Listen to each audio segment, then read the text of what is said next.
so let's hit the Q&A, my favorite part of this episode.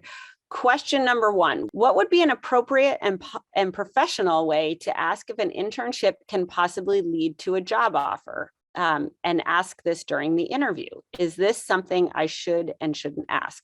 All right, so this person is interviewing for an internship and wants to know, hey, if I'm going to work for you for peanuts all summer or all fall or whenever it may be over winter break, doesn't matter.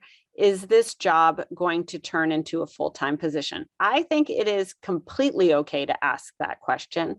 I would ask it though in this way. I would say, what percentage of interns turn into full-time hires? I would maybe also say something like, what are the qualifications of the people who've transitioned from being interns to being full-time employees? What do those qualifications look like? What do the people at the end of the summer or the end of the term or the end of the period, what are they doing? What do they have? What have they demonstrated? What have they done that makes them a candidate for a full-time position? You may then also want to ask a follow-up question of how many of these people are still at this company now? I think it's very good to ask because hopefully, let's be honest, you have your choice of internships and ultimately you want a job. So you want to understand how your internship can ideally and most easily get you a job at that company. If the company doesn't tend to hire from internships, you may want to intern at another company, or you just need to go into it knowing that you're going to do the internship. There's a small chance you may get a job after it, and you're going to need to package up those skills and pitch yourself for a job elsewhere. Question number two is, what's your advice when I've been given an offer letter, I signed it and accepted it, but the company is keeping me in limbo on the start date?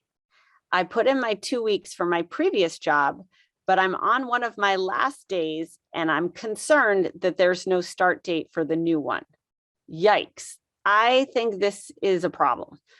One is you want to be sure that there's a start date. So if you're listening to this, I would call the hiring manager and or the HR recruiter that you worked with in joining the new company.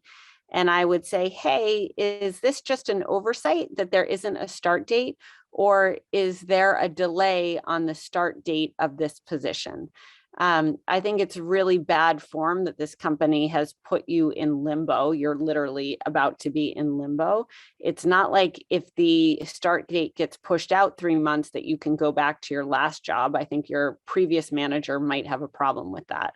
So I think what I would do in this situation is start communicating pretty quickly with the new company. And I would get to the truth, not aggressively or in a hostile or an accusing manner, but I would get to the truth of, hey, when is the start date for this position?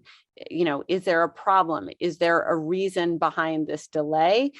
Is this an oversight, or is something actually happening inside the company that it would be good for you to know about? I would get that answer first and foremost.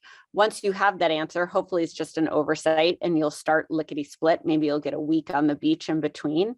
But if there is a problem, then come back to us and let's talk about what we do next. Are you going to want to go back to your last position? Are you going to want to take a break? Do you have enough money to do that and find something new altogether? Let's talk about what we learn once they answer that question for you. And hopefully by the time you listen to this, you've actually started.